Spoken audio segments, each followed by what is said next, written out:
Hello, good afternoon, good morning, good evening, wherever you are. Welcome to the UPS Grow Beyond the Border Exports 101 webinar. We're excited to have you here today. This webinar will be recorded, so you will get a link to the recording at the conclusion of it, as well as have access to the presentation. This webinar is part of a series of webinars that we do to help our customers grow their cross-border business. And we believe this Export 101 webinar is really going to catapult you to the next level of exporting.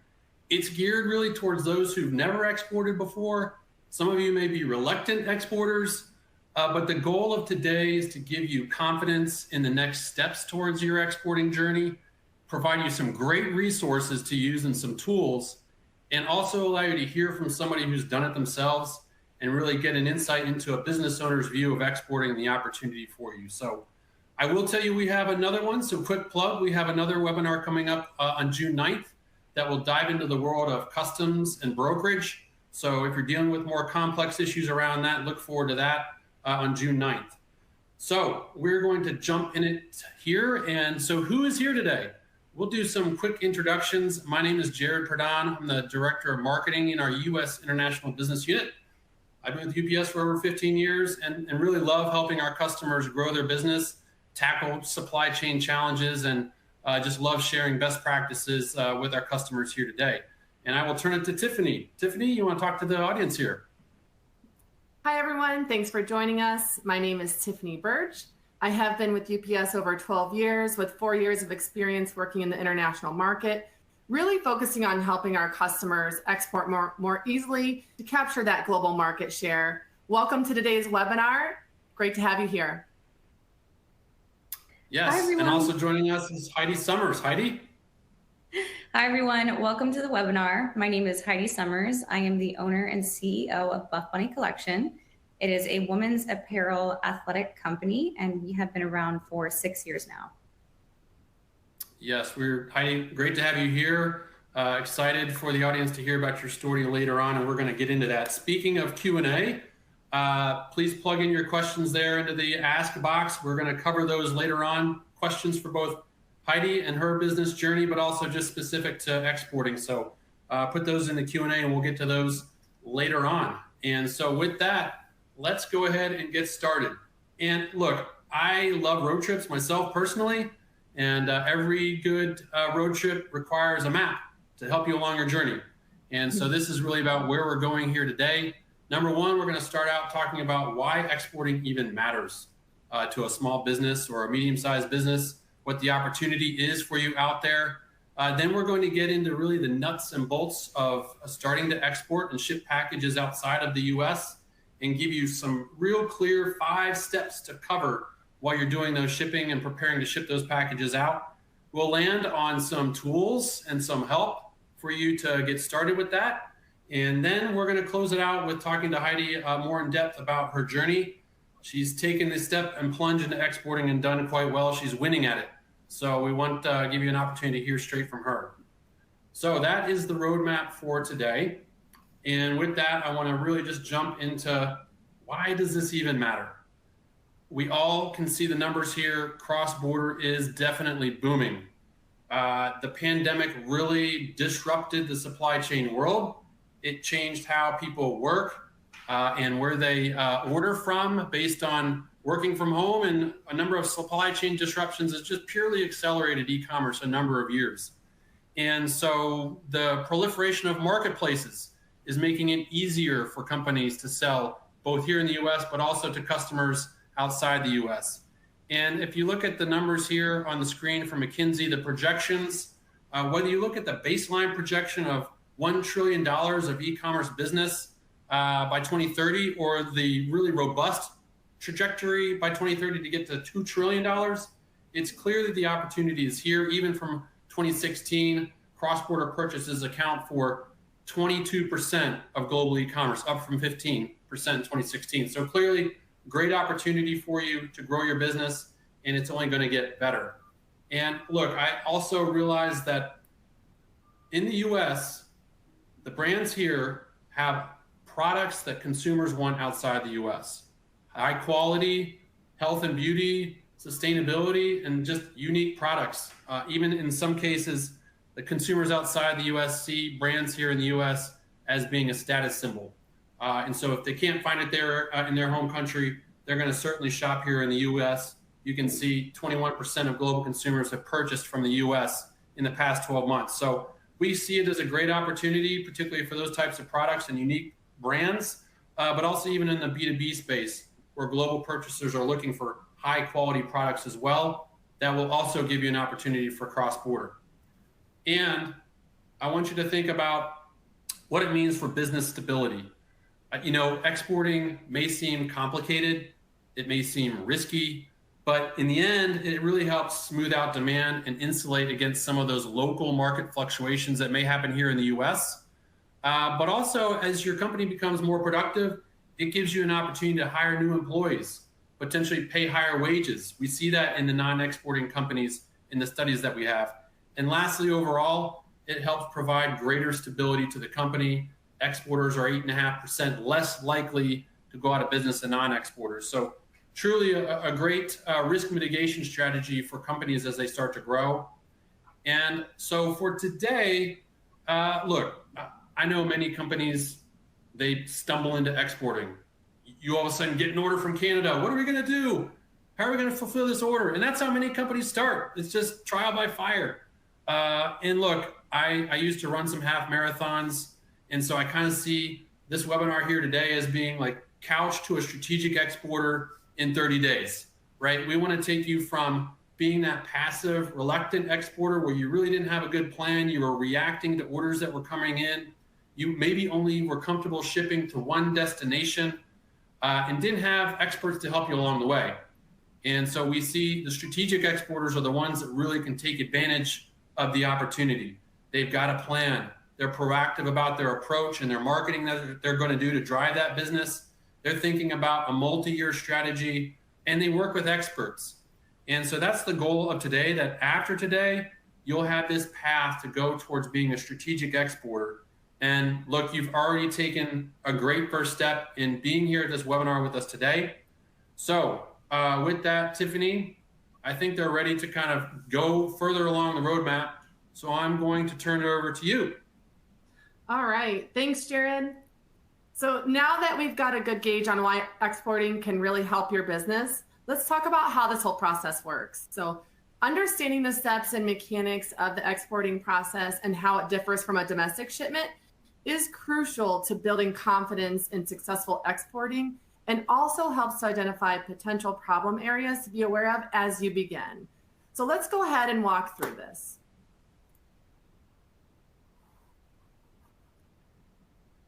So the way that we think about the export process is in three parts. So this first part is creating the shipment, which involves the upfront documentation. The second step is getting from point A to point B, which is physically moving the goods. And then the third part is clearance and delivery, which is the main difference from a domestic shipment, as the package will go through customs clearance. So to help visualize this, let's go to the next slide. So to give a little more context and real world feel to the steps of exporting, we're going to assume that you are a business owner that sells really trendy, customized sneakers on your e-commerce site. So out of the blue, you were just contacted by some consumers in Australia who want their very own pair of your awesome product. So this is actually one of the main ways a lot of businesses start their export journey. It's being reactive to an inquiry from someone abroad and then figuring out along the way. Where do you begin, right? So one of the first things you can do is really learn some of the processes and terminology to demystify exporting. We can go ahead and get started on that now. So one of the biggest differences from shipping domestically is the upfront work you will have to do to prepare for exporting, including knowing a lot of details about your products, paperwork, and destination country. So once the product is ready and export documentation is completed, the package will travel to the destination, just like a domestic shipment. It could be by truck, That is if it's going to Canada or Mexico, or by plane. So it could also go by boat for slower freight shipments. So another option is multimodal, depending on how you want to ship the goods. There are frankly a ton of options depending on the shipping provider that you choose. So now, once it gets to the destination country, comes the other major differences from a domestic shipment. This is where customs officials in the destination country, just like going through customs at an airport, they'll review your documentation and ensure the goods are in compliance with local regulations and can enter the country at all. So assuming that they can, customs will calculate duties and taxes that will be applied. So a duty, which is also called a tariff, is a tax charged based on the type of product being imported. So there can also be other taxes charged like sales tax, local taxes, or value-added taxes that are generally flat rates based on the value of the goods.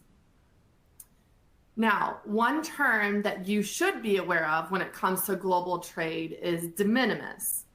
So de minimis is a value of goods amount that exempts imports from duty and tax, and it also differs by country. So if the value of shipment is below this de minimis, generally no duty is required. But as with everything for exporting, the situation does differ a bit depending on each country. So for US imports, products coming into the US, the de minimis value is $800, but it can differ quite a bit for other countries. So the main thing to know here is that if the value of your shipment exceeds that de minimis amount, the customs process comes into play more prevalently. Okay, so now back to the flow of the package. So now the goods are traveling through your carrier's network to the final recipient for delivery, just like a domestic shipment. So depending on how you've decided to bill these costs, your receiver may be required to pay for things like duties and taxes, or you may have that covered in your initial cost of shipping.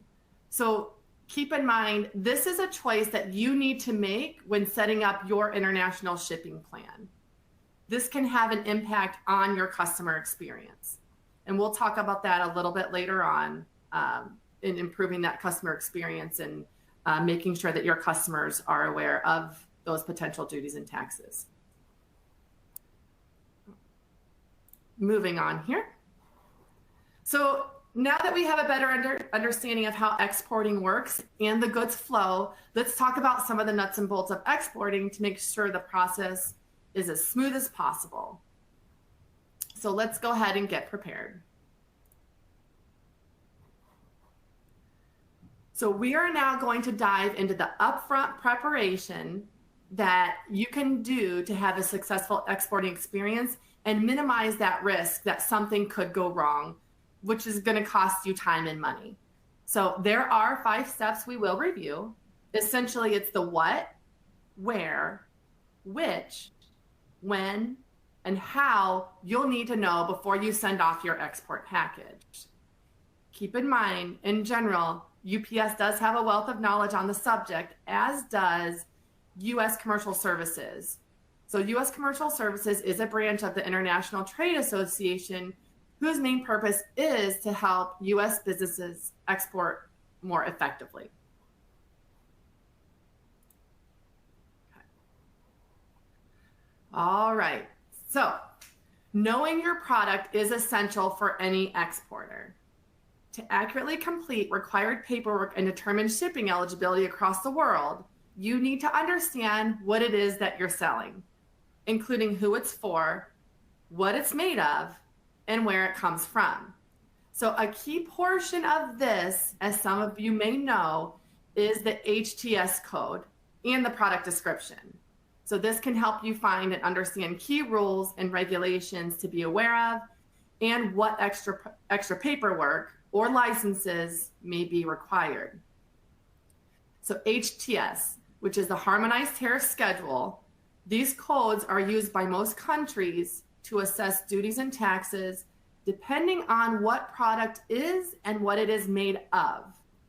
So this harmonized system was designed to simplify global trade and categorizes millions of products into roughly 68,000 classification codes.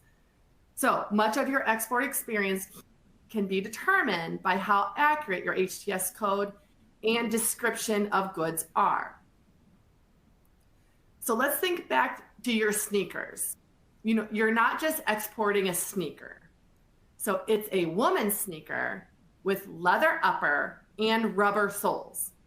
The country of origin is the United States, and its primary purpose is for athletics, and it does not cover the ankle.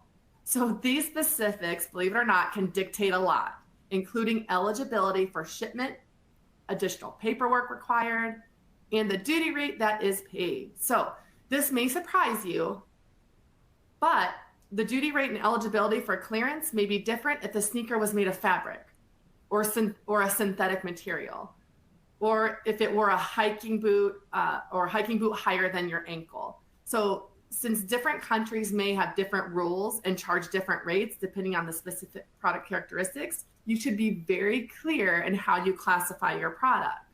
So this will lower the risk of issues or holds in customs, which ultimately ensures you're minimizing a risk in potential delays or rejections. This ensures a superior experience for your customers. Now, an HTS code is not required on all paperwork, as carriers like UPS will do their best to assign an HTS code based on the product description that you give. It is important to note that there are very distinct benefits to providing an accurate code. So these include potential lower duty rates, easier flow through customs, accurate matching of eligible products in a destination, and overall a more clear and replicable process for future exporting. So I want to mention that there are a lot of tools available to assist you. I'm sure some questions are rolling in about the HTS code and where you find it, but some of these tools are available at ups.com, as well as government agency websites where you can find the U.S. Census Schedule B tool, which is essentially a searchable online catalog to find your codes. We will be sending out links after this webinar. Keep that in mind.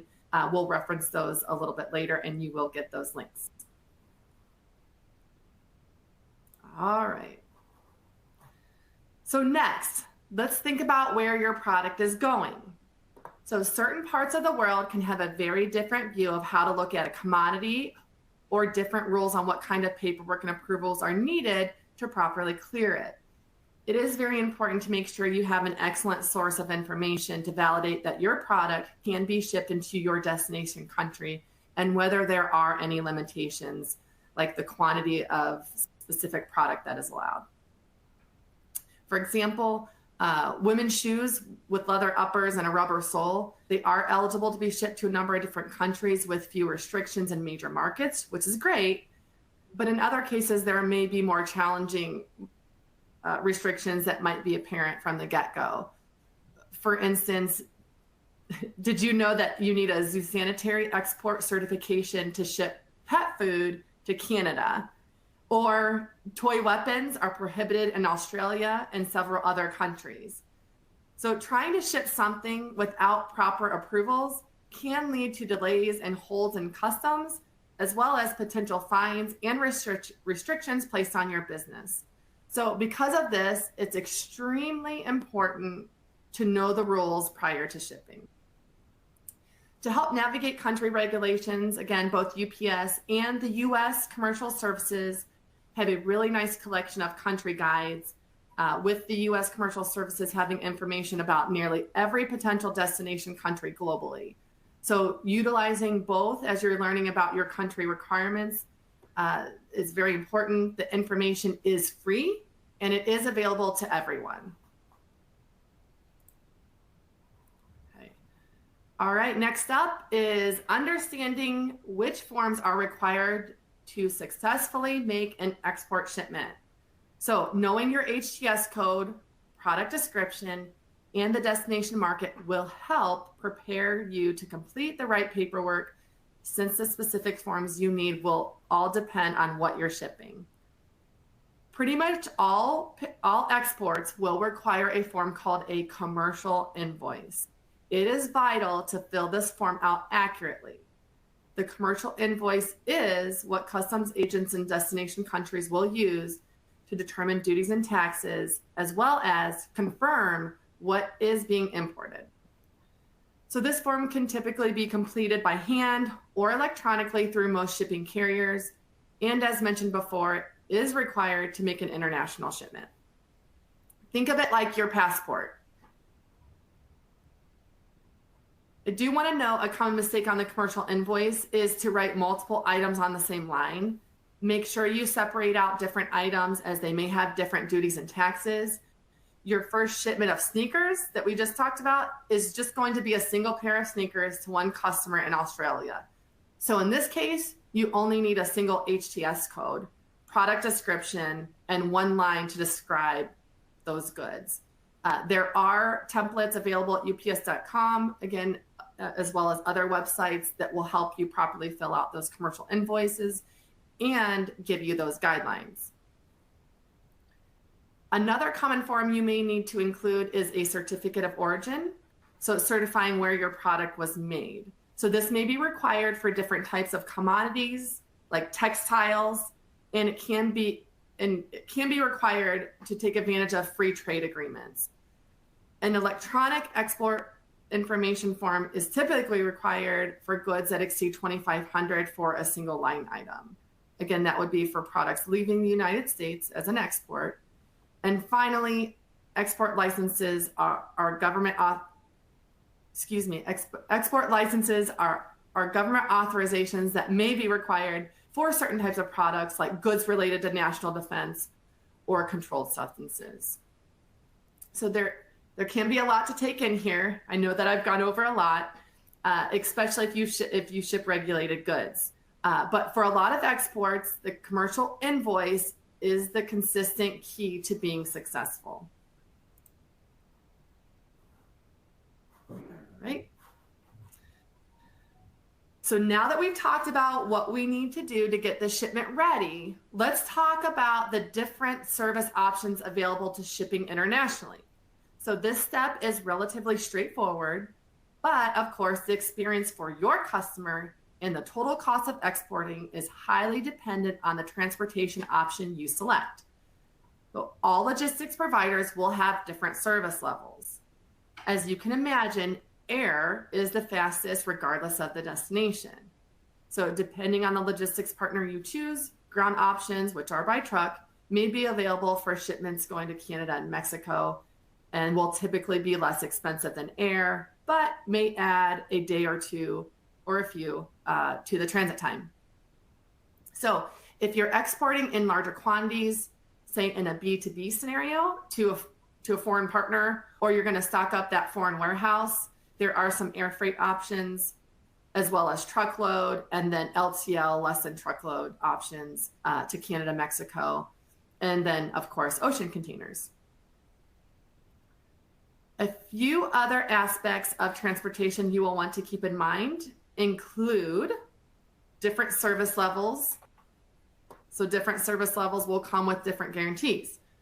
Some will have a commitment by a specific time of the day, noon, for example, others just by end of day. And then different carriers. So different carriers offer different transportation modes and will offer you and your customer different visibility options as the package progresses through the export process. And as you get more sophisticated in scaling your exporting, there are other types of services that can help you. We won't go into detail on these, but recommend that you partner with a provider who can offer you a wide range of available services and support your growth as you expand into larger shipments and new markets.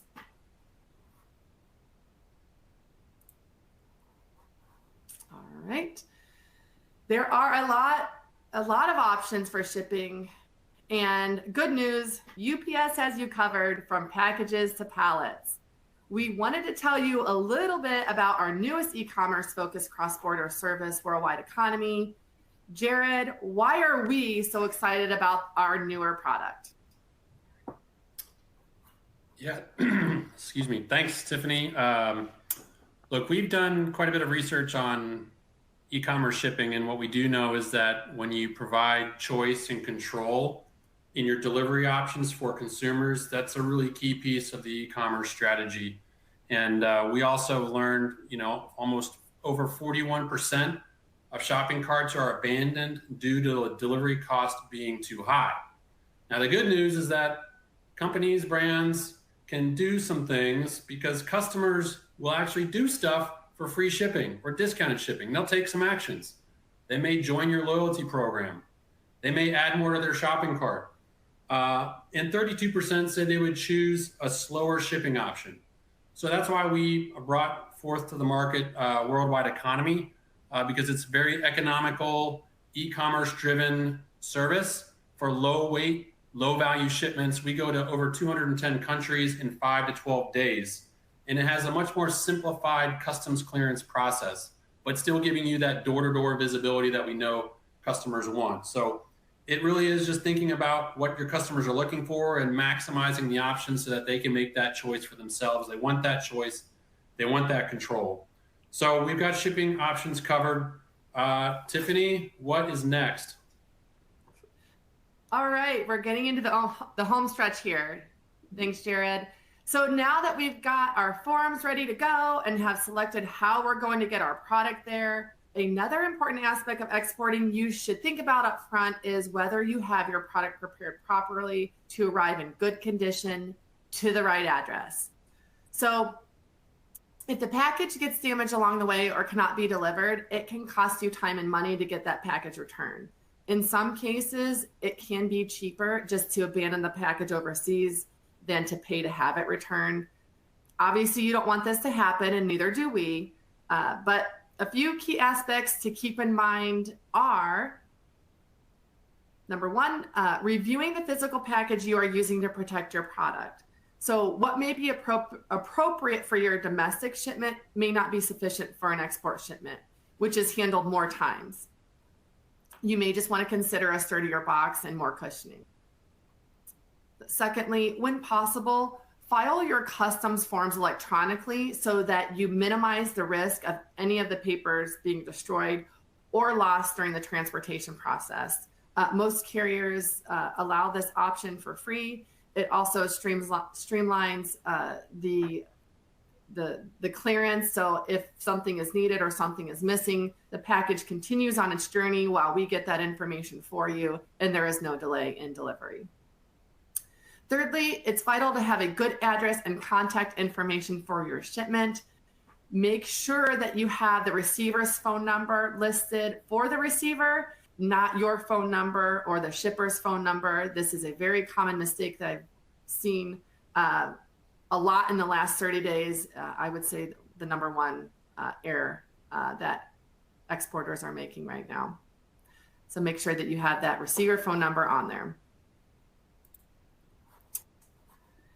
And then, all right, so now that we've gone through some of these examples and details of how to start your export journey, Jared is going to talk about some of the other tools that you can use to get a little bit more comfortable with the next step of the export journey.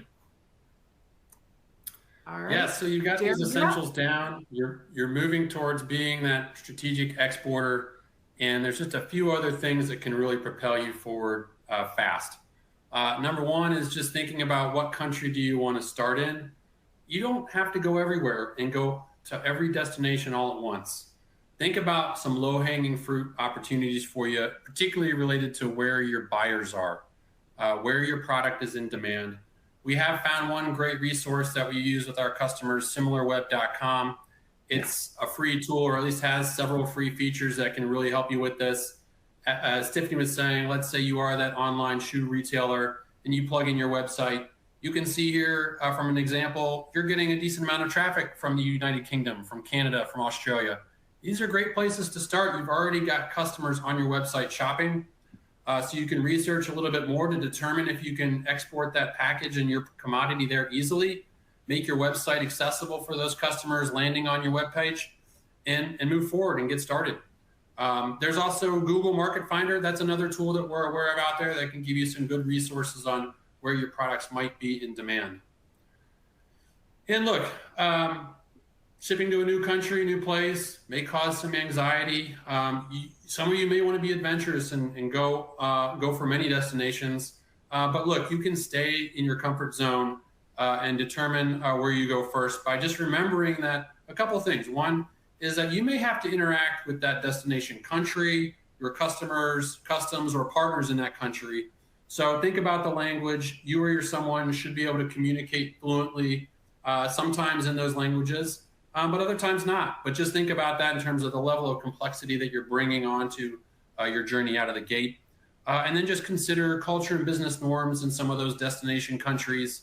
If it's easily for smooth setup, ease of doing business, those would be great places to start. I mean, the good news is that many of your first orders are going to come from those types of countries, like Tiffany mentioned, Australia, high de minimis value, English-speaking country, very similar business setup. You can jump off right out of the gate and have some really great success by targeting those countries as your place to start. Now, I'm going to just talk about one other aspect of this that Tiffany touched on that I think is really important because we see it as becoming table stakes, and that's really around landed cost transparency. So let me just define the terms here because we touched on it earlier, but I want to just make sure we think of it as total landed cost. That means that you're telling your consumer what the cost is of buying your product, the shipping, plus the duties, plus the taxes, plus potential brokerage fees. That's total landed cost. And look, you can see here on the stat that customers really, they don't want surprises. They want to know what those duties, taxes, and fees are clearly stated up front because they may have to pay for those at the time of delivery. And that may cause some issues and be some surprises. So step one, we see it in terms of being a strategic exporter, is to just be transparent about those expenses as much as possible. Step two, and this gets into a little bit more being advanced, but really is consider making it seamless for the recipient.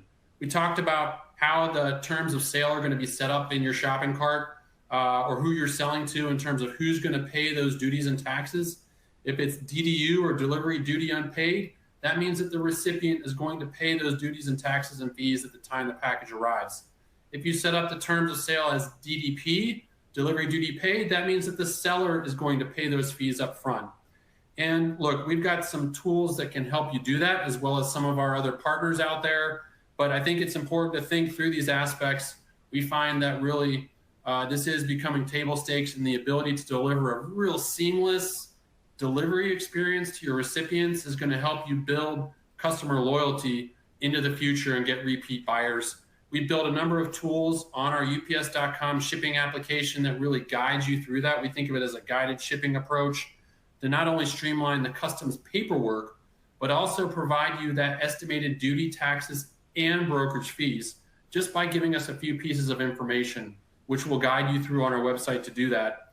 And then you can build out a really robust product catalog on our website if you're just shipping a few packages a week. It's a great place to start. And then once you do one package to a country, you can ship again with confidence, knowing that it's going to clear customs as it should, and you'll know the duties and taxes up front. But if you're getting more advanced, we have also launched a couple of new tools here this year around a suite of API tools for our Ship API, as well as a landed cost quoting API. And UPS is the only integrated carrier that can provide you this estimate for duties and taxes at the time of shipping and brokerage fees through these tools. So it not only provides a predictive, harmonized schedule code based on your merchandise description and the other components that you input in there, but it also gives you that total landed cost estimate. And what we have here on the screen is just to think through how you might want to present this back to your customers in the checkout experience or in your business process. Some may decide, hey, look, we are going to pass this on and have the customer pay, but we want to be transparent. So you're going to pass it on, but you're at least going to tell them the duties, taxes, and brokerage fees that need to be paid at delivery. That way there's no surprises. Some of you may decide that you want to take care of business right up front. You want to collect all that up front, have the customer pay at checkout, have it all done. That way when the product gets to them in the country, they're just receiving the package from their carrier. But you're still going to be completely transparent about what those costs are. Others may decide that you want to do an all-inclusive pricing strategy. You're going to estimate the duties, taxes, and all of the fees up front and display that in one clean price. It's prepaid, done. And look, there's options to do this. We can help you through that. The key here is that we've got the tools to help you, and it can help you those tools can be embedded into your business process or your website to make it flexible and accurate. So let's get into really talking to someone who's done it. We are excited to have Heidi here with us today. She's traveled this path, has got some war stories and success stories to share with you today. And, enough about us. Let's talk to Heidi here from Buff Bunny Collection. Heidi, thank you for joining us. I know our audience is really excited to hear from you in particular and kind of how you've gone through this. So I'll turn it over to you to kind of introduce yourself a little bit further, talk about Buff Bunny Collection, your process of building your brand, and kind of how you got started. Perfect. Thank you so much, Jared and Tiffany. I love the roadmap. Honestly, this was a great webinar. I really wish that I would have had this 6 years ago to kind of listen to. So I think this is a great tool for everyone listening. My brand started in 2016 in my living room. At the time, I wanted to create amazing products that selfishly I wanted for me. And I knew that there was a market for great products that encompassed all women, all different shapes and sizes. So my first task with that was creating an amazing product. And as someone that doesn't have a background in business or marketing or anything like that, it was definitely a challenge in the beginning. And upon starting the company, I knew that I wanted to offer the products global. So I think I kind of jumped a few hoops. I loved your roadmap, but I feel like there was a couple bumps and rocks kind of missing because I guess along the way you're gonna hit a lot of those. I would say I definitely didn't have it all together right away. Looking back, I wish I would have had a little bit more of a strategy. I know we opened up shipping to everywhere across the world. And, the first couple launches that we had, it was a lot of right on the spot, kind of Googling and trying to make sure all the paperwork was great. The tariffs were correct, all of that. It was definitely a lot of pressure. And it wasn't until a year later, I think, is when we started working closer with UPS. And it was like a weight was lifted off our shoulders. We just had so much more clarity with shipping, a lot of help, a lot more strategy, I would say.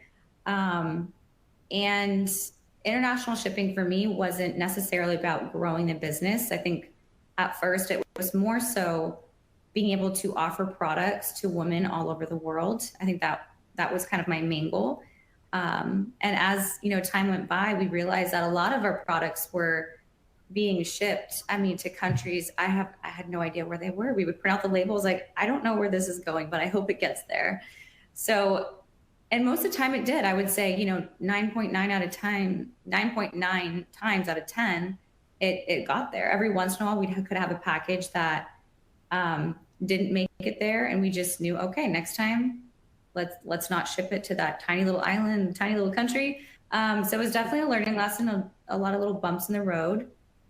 But fast forward to now, starting off in my living room with, just a dream, and now 6 years later, we ship hundreds of thousands of orders every year, and 10% of that is international shipping. Our top 5 countries right now are Canada, Australia, UK, Germany, and Singapore, Netherlands. Yeah, so a lot of great countries, and it's exciting to see your product being purchased, all over the world. And if I had a little bit of advice, I would say if I could do it over again, I would probably just open it up to 5 or 10 countries starting out, maybe even just 3, and building off of there, because I think opening up to everywhere around the world was a little bit overwhelming for a small business owner. Yeah, well, there are definitely bumps in the road for everybody along the way. You had an interesting, when we talked earlier, you did an interesting approach to how you went about finding demand for your products. Can you maybe talk a little bit about that? Because I know we shared some tools, but I think you also have some really good insight into how you learned about where your products might be appealing. Definitely. So I built a lot of my business on social media. I think social media is such a great tool. You're able to promote your product for essentially free. You have Facebook, Instagram, TikTok, all these different platforms that you're able to market your product. And within that, you can see different countries that follow your brand, that are interested in your product, but may not purchase because you don't offer international shipping. For us, we did see that early on. We saw, hey, there's a huge demand for products in Canada. And we realized that through, I think it was Instagram at the time. So I kind of knew right then, upon launching the brand, that I did want to offer the products globally, especially in Canada. And, as we grew the company, and, we have grown just crazy fast over the last couple of years, Canada has been huge for us. So starting out, we shipped everything from the US and, shipped it to Canada. But as we opened up, that portal to shipping to Canada, it just grew and grew and grew. And now we actually opened up a distribution center in Canada. That way we can service our customers in Canada even better. This makes it, faster shipping for our Canadian customers. And also they don't have to pay any customs or duties. Yeah, that's a common evolution of brands as they kind of start to move along that journey of being that sort of beginning or passive exporter to being much more strategic, which you're definitely in the category of strategic today. Did you, back to the marketing piece, have you kind of altered your marketing strategies as you've started to grow? What have you done there? Definitely. I think in the beginning, you have somewhat of a strategy. You kind of do your best when you're first starting out. And over time, you develop different strategies and roadmaps and plans. And, things change and you constantly have to pivot that. But I would say with 10% being our international shipping, that is all organic. So that is not strategic at all. That is just organic customers on the website just purchasing the product.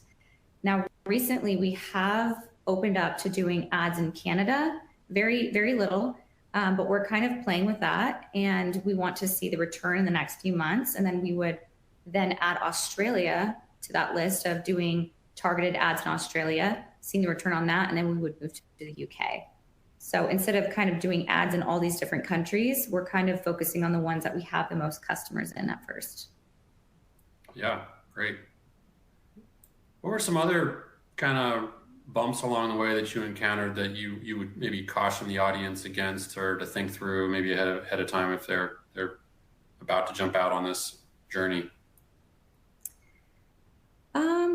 I think it can be a little confusing in the beginning when, I guess as Tiffany was speaking about the different materials that the products are made of, we, do the same thing. Is it a synthetic fiber? Is it a nylon spandex? Is it cotton? Like all of those things really matter.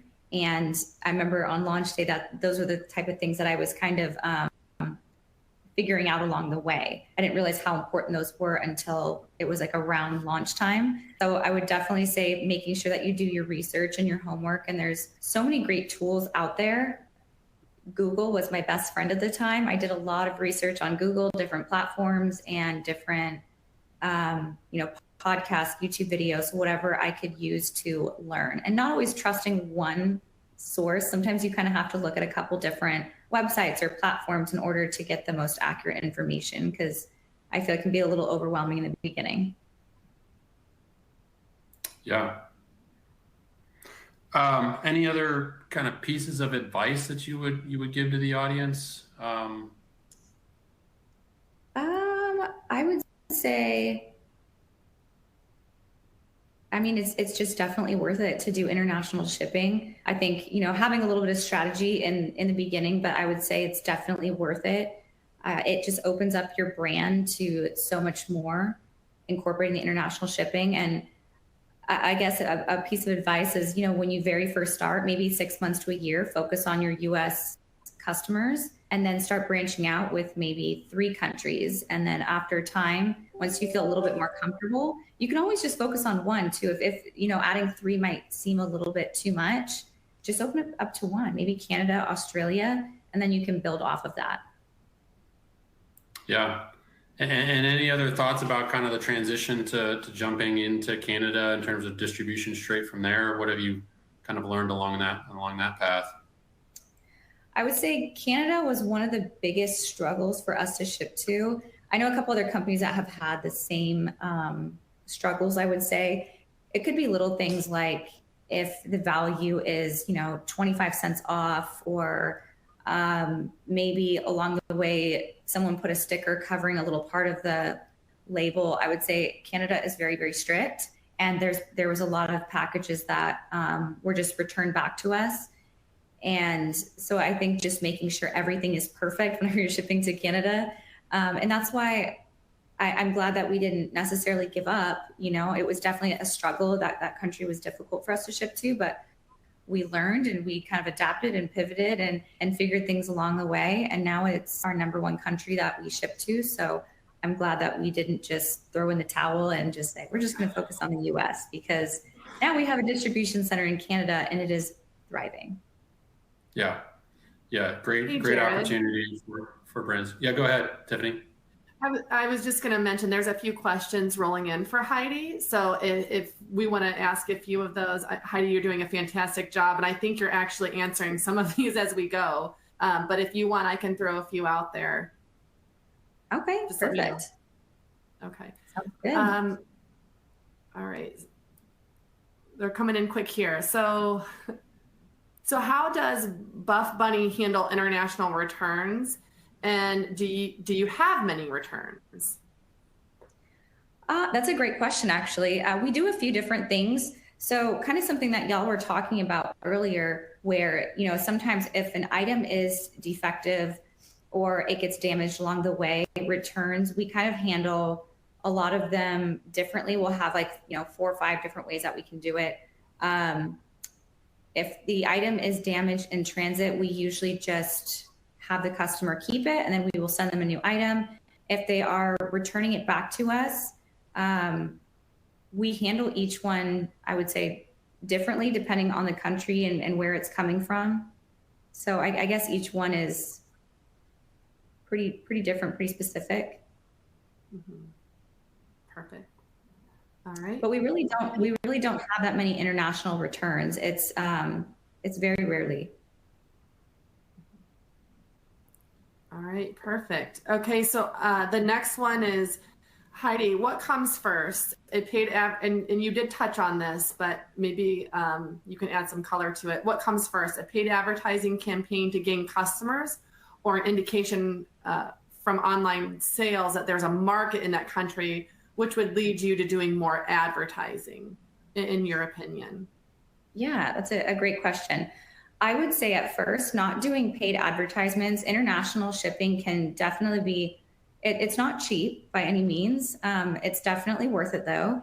And I would say organic customers coming in to purchase your product, kind of getting a little bit more comfortable with that for a while. We've been doing it for 6 years essentially, and we are just now starting into paid ads. We've been putting majority into our US. We've been running ads for years and years and years, always targeting the US because that is more of our profit margin. International shipping, we either come out pretty even, or a lot of packages we actually do take a hit. Our customers may only pay $20 to ship a product, and it could cost us quite a bit more, but we just take that hit. So with paid ads, we really try to focus on the US, and over time, now that we've kind of built up quite a few customers, now we feel a little bit more comfortable now doing paid ads and paid campaigns in other countries. But I wouldn't recommend, putting a large budget towards that. I would definitely let it gradual, starting small and then kind of adding more to the budget along the way as you see the return.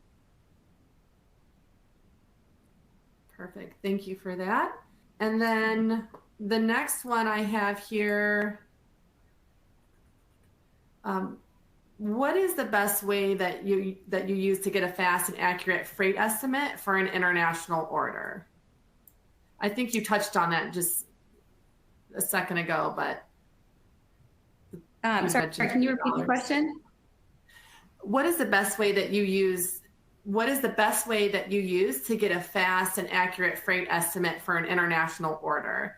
And Heidi, I think that goes back to, Jared had touched on, giving an estimate on landed cost, or letting your customer know, what they're going to pay for shipping, and that they may be paying duties and taxes. So yeah. So we work with our manufacturers as well as our freight forwarding companies to kind of figure all of that out. So I would say it's definitely a complicated process. Usually what we do is we will do a landed cost pricing with our manufacturers, or if it's like an FOB EXW pricing, then we work with our freight forwarder to get the most accurate pricing. I think with us, we have certain numbers that we try to stick to. We try not to go too far out of that. I would say nowadays it's a combination of working with our manufacturers and our freight forwards to figure out the landed cost of each item. For us, it's a little bit different. We have so many different SKUs and so many different products and different variances and weight and materials. So each one is so different. Great. Well, look, we've got some more general Q&A. So I think, Heidi, you have a gift for our audience here if they're interested in any of your items there. Yes, we created a discount code. It's welcome10, where you can get 10% off of the products. So you guys can try out the brand. Awesome. Well, look, thanks for your time. We'll keep an eye on the Q&A there. We've got a few minutes left. I know, Tiffany, we've got a couple things to wrap up here. Yep. All right. Thank you, Heidi. Thank you, Jared. For our audience, just to recap everything, exporting is a process and a learning experience. It's not a one-off thing. So remember, it is vital to research your products, use tools available to you to find and fulfill demand, research requirements for future destinations, and then begin your journey. So we are happy that we got to share all of this with you today, and we're excited to have a lot of future exporters in the audience.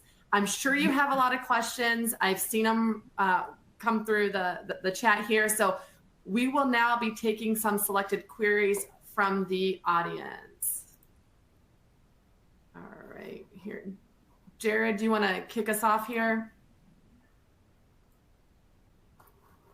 Yeah, I think we've got a question here. Is there a way for us to determine our estimated duties, taxes while utilizing any third-party shipping platforms? I think there are several platforms out there that integrate tools, either carrier-specific tools like ours in terms of our API, or other of the major providers that provide very accurate quoting. Zonos is one of them. Avalara is another big provider, two partners of ours in our digital connections program that are integrated in a number of the shipping platforms. So I think there's plenty of options out there. I just need to research a few of them, but those are certainly opportunities. Perfect. And as I scroll through the list here, there are a few questions around the HTS code, or how do I determine my HTS code?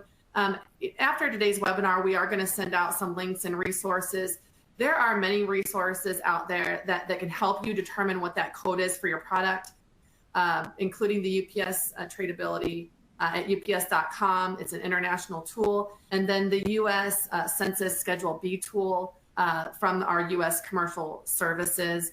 I also wanted to reiterate that if you don't know your HTS code, that's okay. You just need to make sure that you are putting a good product description, what it is, what it's made of, and what it's used for on that commercial invoice. And your broker, based on that information, will be able to assign that code. But it is always best to know your product and include the code if you can, but it is not a deal breaker. There were a few questions on that, Jared. Yeah. Hey, Tiffany, I see one in here, a UPS service question. Do you have some type of consolidated weight-based costed air freight program where hundreds of packages leave together, clear together, and then deliver to end consumers? Do you want to take that one? So we have a few different options, and one of them being our Trade Direct service, where I think that's probably what our audience member is referring to, where these shipments will come as through on a pallet, and then will clear as one, and then be distributed to the end consumers. So you pick up a large shipment, it clears. There are brokerage and tax advantages for that, reducing costs, and going to the end consumer, where it does also, it allows you to bypass any distribution center or potentially third party that you may be using. We're seeing a lot of customers in today's environment take advantage of that service. And again, after today's webinar, we can follow up with some of that information. But always best to make sure that you're utilizing a solutions expert consultant to make sure that that's the best fit for you. Good question. Yeah, great question. I got another good one here that I can take and I'll bundle it with another one. I think that are there any resources or sites you would recommend for researching packaging or labeling requirements in your target market? I would certainly point customers to our export-import regulations tool on UPS.com. It's a very robust tool to understand country regulations, labeling requirements, documentation requirements, as well as commodity-specific regulations. So again, on that front end, if you're trying to determine all that's going to need to be done to clear your product in terms of documentation, labeling, and forms, you can go to that site and type in where you're shipping from, where you're shipping to, and do some of that research there. So that's a good resource to start with, I would say. Perfect. And there's another. Go ahead, Tiffany. Nope, it's all you, Jared.